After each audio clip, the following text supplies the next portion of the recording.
What's up, HyperFast Nation? On this episode of the show, we've got an amazing real estate agent calling in from Canada who has done over $1 billion of deals and is crushing it now with a new lead generation source for buyers that you are not gonna want to miss out on. Welcome to the show, Brad Vanderwall.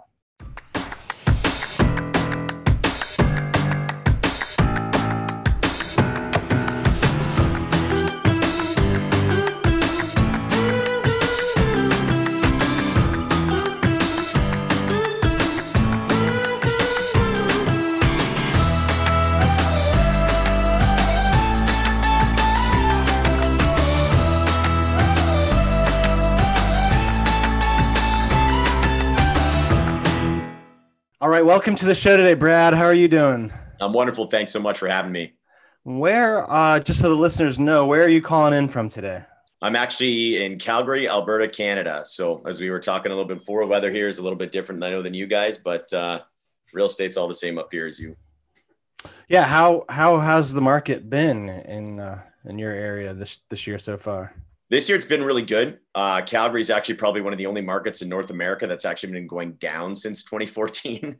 So everybody else has been skyrocketing and we've been kind of fighting against it, or very, very little growth. And then the beginning of the year this year has been probably, I think, the best start we've had in 7 years. So hopefully we're turning it around now, because I know that the rest of North America has been doing really well since about 2014.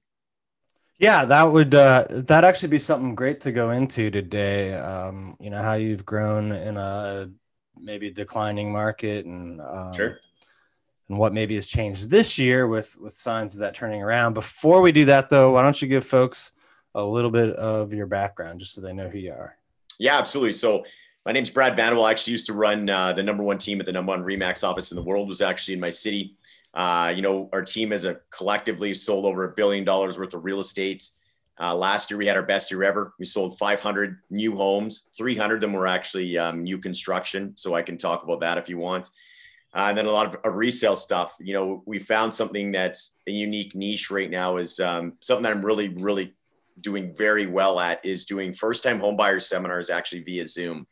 So I actually, last year, personally myself, normally I sell about 70 houses a year myself, and the team sells a bunch. But last year I was able to crack the 100 barrier, even with the COVID year for us here, because I started doing first-time homebuyer seminars via Zoom, and it's been like banana lands. Like I just got 3 referrals from my mortgage broker that we did together just yesterday. So it's one of the best things that I've ever done. It's been amazing for my business.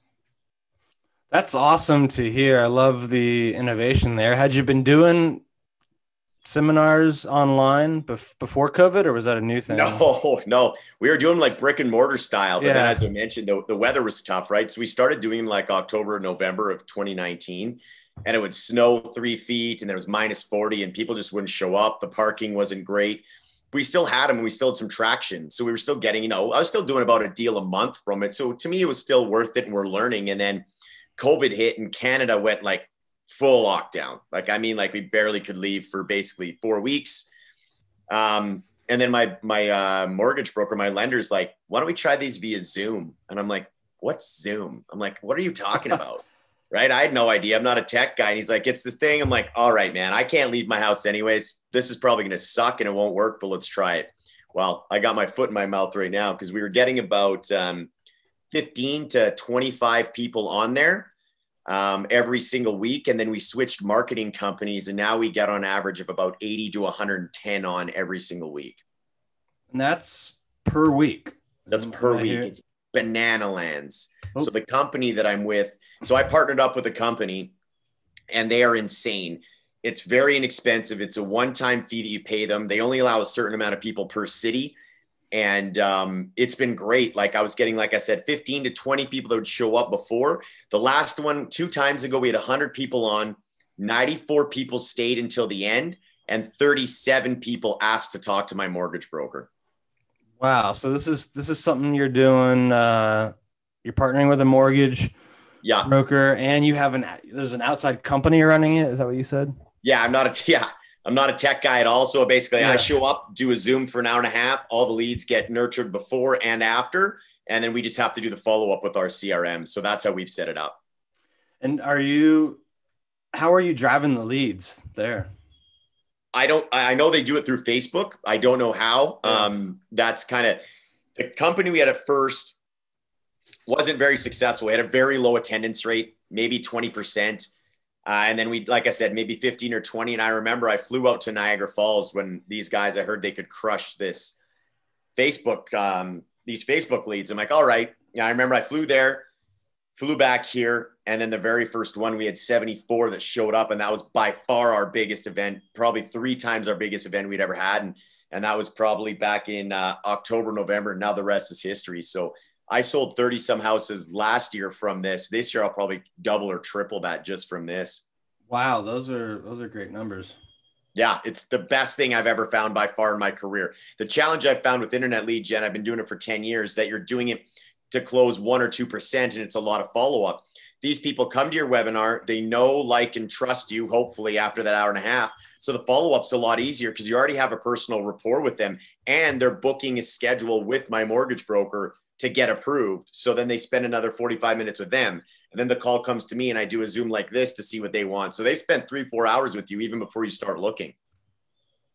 Wow. That's some of the best numbers I've heard of for online webinars for buyers. Yeah. Anyway, it's bonkers. We do the same thing when we do investors. So I do investor webinars too. And our numbers are less there. They tend to be a little bit more flaky, but we're still doing a lot of stuff via Zoom right now. We are launching. Now, is that for people wanting to buy investment properties or? Correct. Okay. Yeah. So in Canada, we launched a building, sold a bunch of them, and I was marketing out east because there's a lot of money out in Toronto. A lot of people have a lot of equity. So we actually did a Zoom like this, but we did it for 100 investors out there. Same thing, closed some deals from there. And we started doing investors ones. So I probably closed 25 or 30 deals just from doing these Zoom seminars to investors too. So it's been a big part of my business the last 6 months. Wow. Okay. So what else are you doing for, since Corona, that maybe is different, that's helped you, get from 60, 70 to 100, deals personally? A lot of it's just follow up. The lead gen that we're doing is a little bit better now because I still do Facebook lead gen. Again, I have 2 different companies doing 2 different things for me. And I found the leads to be a lot better. You can get $1 Facebook lead, but mine are about $7 or $8, but it comes in and it talks about how much money they make. It talks about their credit score. It talks about when they want to buy, it talks about it takes them longer to fill this out. So those have been a lot better. My conversion rates are a lot higher because somebody's taking the time to fill out the whole questionnaire. So they tend to be more serious. We just work a lot with builders too, like a lot of inner city builders. So that's been a big part of our business as well too. Nothing super crazy, but the Zoom stuff is very time consuming because we get hundreds of leads and then you follow up with them and stuff. So the Zoom stuff's really what's taken us to the next level for sure. So are the builders you're working with, are they doing bigger buildings, smaller buildings? Like what's been trending where you are since COVID? Yeah, so they're bigger buildings. The one that we sold out was 188 units. My business partner, Mark, crushed that one. And then last October, we did 88 units all within 2 weeks. Then we're in the middle of another building right now, and we're probably at about 30 or 40 for that one too.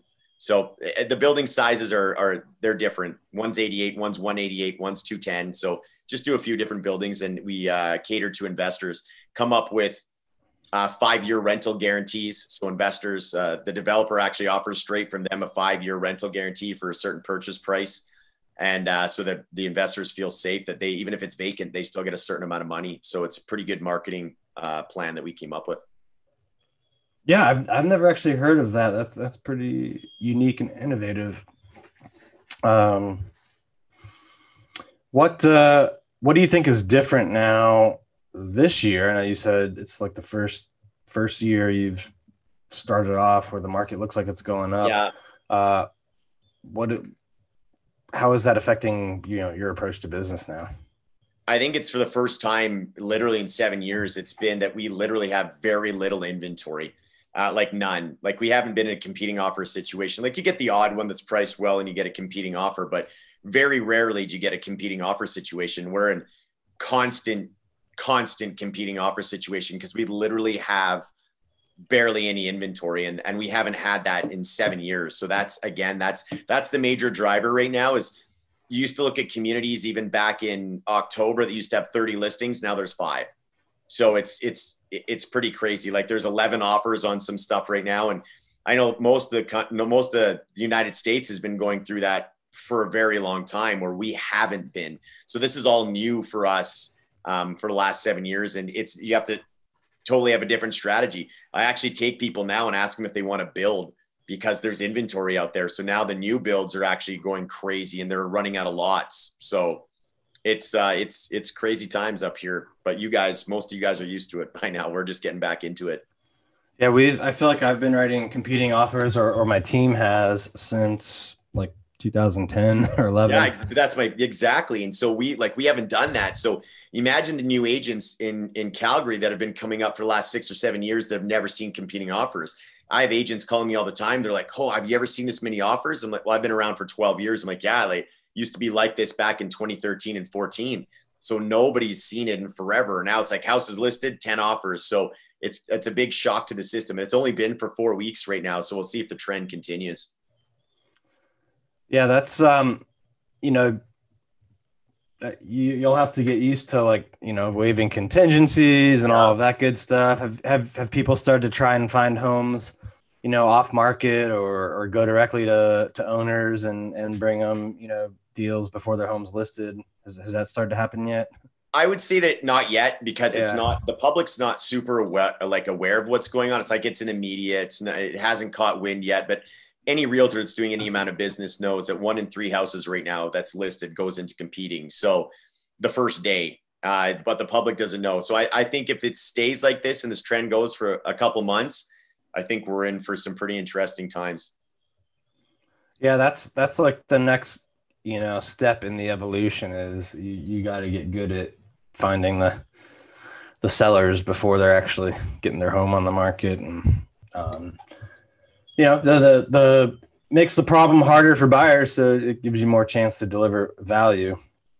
How was it, the 7 years before? Like, how did you grow your business and in a declining market? Were you hunting more for buyers then than maybe, or what was that like? Cause I know a lot of agents, fear like the market churning, but here you're a good example of it can be going down and you can still do a lot of business. You can. The truth is you work twice as hard almost to make half as much, but then you get some systems in place that now with the systems we have, now our growth is just going to be like this compared to, some other people that maybe haven't been in that situation. But the honest truth is just, for me, I'm old school. I hit the phones. Like I seriously hit the phones every single day. Yesterday, I was literally on the phone from 10 a.m. till 7:30 p.m. before I had to go show at 8. So I just sat here literally in this exact chair and just crushed calls, calling builders, past clients. So for me, that's been a big part of it is you just have to work harder is the honest truth. Like there's just no other way around it is, getting buyers was a really big one for many years because just the listings would sit there for 6 months, some of them. And it was just like, oh my God, a listing? Like, I don't think so. Get me a buyer. So you just kind of focus on getting buyer leads and what that looks like. So I think that's been the big part is I've stayed fairly consistent in my career. One of the mistakes maybe I've made is not getting enough listings, although we have a ton, but I've always been buyer heavy. So even in the declining markets, I was still getting strong and gaining momentum. My team was, because I had a lot of buyer systems in place. Yeah, I think that's a good nugget to take away if you're an agent worried about the market shifting. It can shift. It's just you got to shift with it and figure out, maybe I need to be less seller focused and find more buyers, or the point is transactions happen no matter what the market's doing. It's just your approach to getting them might have to shift. I think the big thing too is that the market's going to change wherever you're at. It's cyclical. So there's going to be a point where you guys start going down too. I think the best advice I can give, because I've been in a market that's been challenging for a while, is just don't listen to the noise. Like that's one thing that I took my team off because we were in our brokerage. I took our team out of the brokerage and I just created a positive attitude, or did my best to create a positive attitude. And we had meetings and we had that. And you wouldn't have known that the sky, quote unquote, was falling for a couple of years there, because we just came in and we were selling houses. And I think that if you listen to an agent's like, oh my God, it's so, and you just keep listening to all this stuff, it's just going to start affecting your mental state. I haven't watched the news in 12 years. Like, I just really hyper focus. If there's stuff going on around the world, the truth is my mentality is I definitely can't control what's going on in the States. I can't control what's here. I can barely control in my own environment. So you just kind of try to stay as positive as you can, because when the market changes, you're going to get down, but listen to audiobooks, do whatever you got to do to stay above water and keep a good mental focus. Yeah, I agree with you there. You got to pick what you focus on, and you're going to be a lot more successful if you actually focus on the things that you can affect. And interesting. So you took your team out of the brokerage. Did you have to form another brokerage to do that, or? No, I just took them off. So I just rented another space. Okay. Gotcha. Yeah. Still part of the same brokerage at the time. And then we just rented a space because so many people were coming in. We had the biggest team there, and we had a few different offices, and we didn't have the right synergy, and people come in and start complaining, and my guys would be like, is this true? And I'm like, we got to go. So I just took everybody out.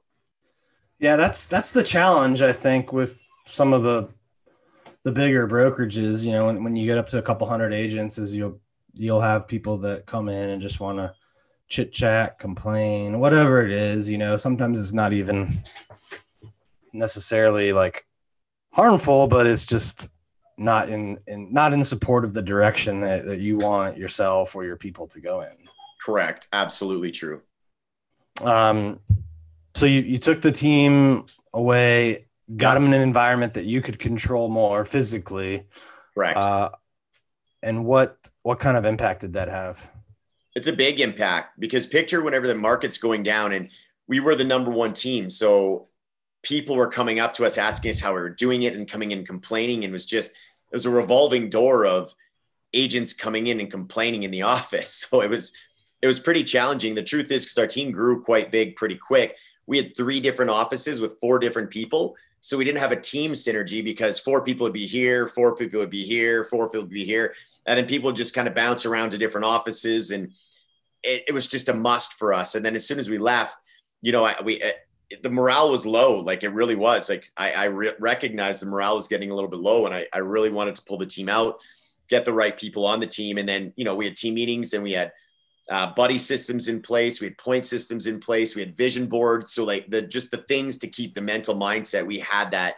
And we were able to create that in our new office. And it took a little bit to change. No, you know, all kidding aside, it took a while. Like, it took 3-4 months at least for people to really, because you're training people to really get new habits again. And then once we did that, it started getting definitely a lot better, and the synergy around the team got better, and we just kind of accelerated from there.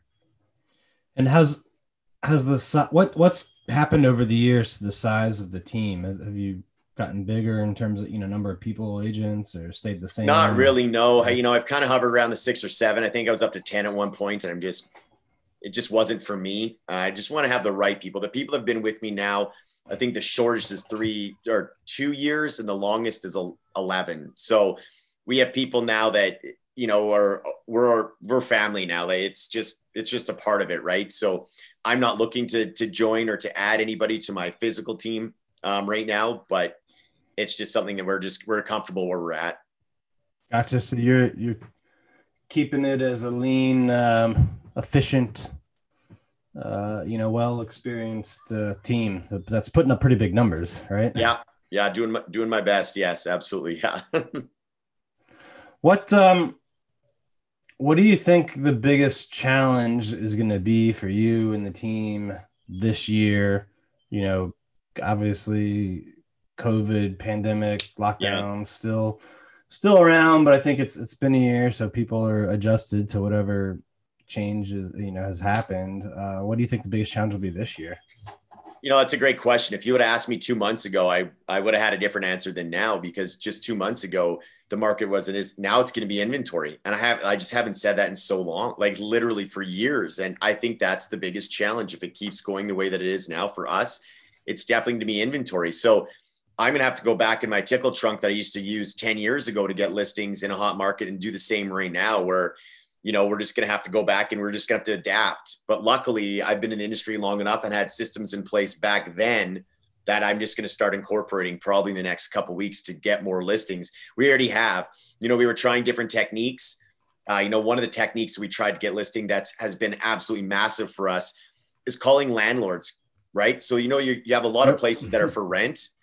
We just call a lot of them and ask them if they've thought of selling because the market's going crazy. And we've already listed a few, just switching to that. We used to do that a few years ago, got away from it a little bit. And now we're just hopping back into it because it's massive. A lot of people like, you want to what? Like you catch somebody that just had a bad tenant, it's the best time because they're like, you want to what? Yeah, I do want to sell this. And the great part about finding somebody like that is if you're going in and you're finding a client in your guys' market where it's like, well, I have nowhere to move. These people don't need a place to move. They just want to flat out sell their investment property. So that's been a big thing that I've been teaching some of my students is just like, hey, find that. Another gold mine to get listings is actually retirement communities.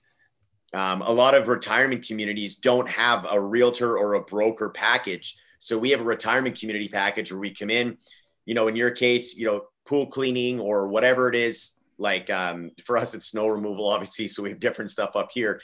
You find the systems that you have, you find somebody declutters, you get all this, you get a marketing package, you go talk to 4 or 5 different retirement communities. The truth is that whenever an elderly person comes into a retirement community, most of the time, if you find the right retirement community, they have a home to sell. So if they have a home to sell, that's a great opportunity for that retirement community to refer it to you. So that's been a big part of our business too. Yeah, I think those are a lot of great ideas there, and maybe it's time to get new builders too. Get some... for sure. Yeah, we're working on that. Definitely, we have quite a few. I think we have like inner city. I think we have about 40 or 50 that we work on and off with. So we have a ton that's helped, but they might do only 4 houses a year. But if you have you have 30 to 40 of them or 50 even, it's been pretty lucrative. When we made the switch to get builders and really go after builders hard, and then also bring in the buyer side of things, that's what's helped us stay balanced. Well, it sounds like you've got a lot of great stuff going on, and you've had experience in declining markets, and now you're going to get to experience what many of us have been dealing with for years, with low inventory and trying to be the first in to see that new listing with your buyers and waiving contingencies, finding off market. So it's more opportunities to deliver value to for people. Sure. Absolutely. Before we wrap up here, I always love to do the HyperFast round. If you're ready for some rapid fire questions and answers. Absolutely. Let's go. All right. What's your biggest piece of advice to a new real estate agent? Mindset, and always have a schedule. Like schedule yourself. That's the biggest one that 90% of realtors don't follow a schedule. What about experienced agents? What would you tell them? Honestly, the same thing. Because I even find experienced agents let their schedule, they get controlled by their schedule. They don't control their schedule. So my advice is actually probably just about the same. What's the biggest challenge you've ever had in business, and how'd you overcome it? Wow. I don't want to get emotional. Actually, my biggest one is I actually had a brain injury. And I was in the hospital for 4 weeks and I couldn't walk or talk. And that was only a couple of years ago. So I would say that's my biggest one for sure, is not knowing if you're going to make it out.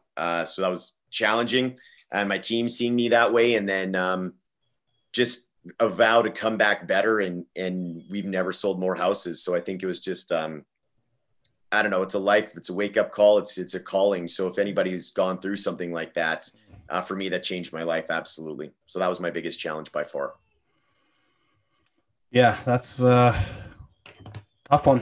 It's one of the harder answers I've heard to that question. So good for you. And, sure you learned a lot from that. Absolutely.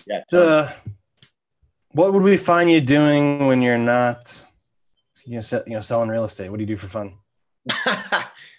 Wow, that's a hilarious question. Yeah, why don't you ask my fiance that? Because she'll say that there's nothing. Like, we're literally, and we go to Disneyland quite a bit, and I have to bring a charger, a phone charger, and then I have to get 2 other chargers, and I'm just on the phone the whole time, and her parents. So I would say I put travel in the middle of that. I do love watching hockey, being, big hockey fan. So but traveling. Who's your team? The Edmonton Oilers. So I'm from Edmonton, or like grew up in Edmonton, but I would say that, and I just love entertaining. I love hanging out with people. I'm a very social person. So some of my favorite things to do are just grab a bottle of wine with some of our favorite couples to go to dinner at and just enjoy each other's company. Awesome. Last one. Where do you see yourself 5 years from now? Where do I see myself 5 years from now? Well, if I had it my way, I would be running one of the largest coaching programs in the world. That would be my vision. That's on my vision board to be doing that in the next 5 years. So funny you ask, I'd like to have one of the largest coaching programs in the world for realtors. Awesome. Well, before we wrap up, if you want to tell the viewers and listeners how to get in touch with you or learn more about your team or your coaching program or any of that great stuff, what's the best way? Yeah. So actually, for everybody that's listening, if you want to learn that first-time home buyers nugget that I gave at the beginning, I actually do every Thursday. I do a live webinar. I actually teach how I do it. So if that's something that you want to learn, you go to coachingwithbrad.com. And then you sign up. You'll get all the notifications and everything. And it's every single Thursday. So again, coachingwithbrad.com. That's been a big one. And then, you can reach out to me on Facebook, just Brad Vanderwall, add me. And then if you're interested, like, holy man, I want to have that first-time home buyer. So it's literally a gold mine. I can put you in contact with the company that helped me do this, which has literally changed the way I do things. Like I did 2 first-time home buyer seminars when I was in Mexico 4 weeks ago. Then I came back to 4 pre-approved buyers. Like, where else can you do that? So again, that's that absolutely huge. Yeah, that sounds amazing. So that alone, I think, is worth, if you're listening to this podcast, want more buyers, to contact Brad, because those are some monster numbers.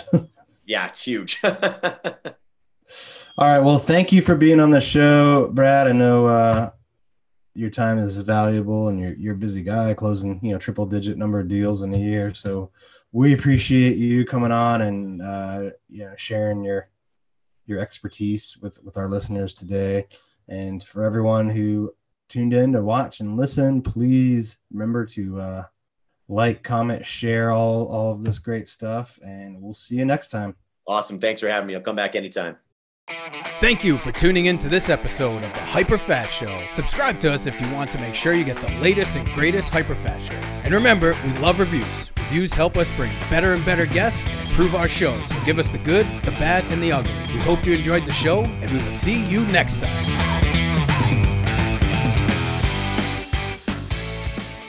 Hey guys, thanks for sticking around to the end. I hope you enjoyed that video, and if you want to see more, click right here. And if you want 100 real estate tips from my best-selling book, click right here to download them instantly. And if you're new to this channel, click below to subscribe and turn on post notifications so you don't miss out. And leave some comments about what you think on the videos.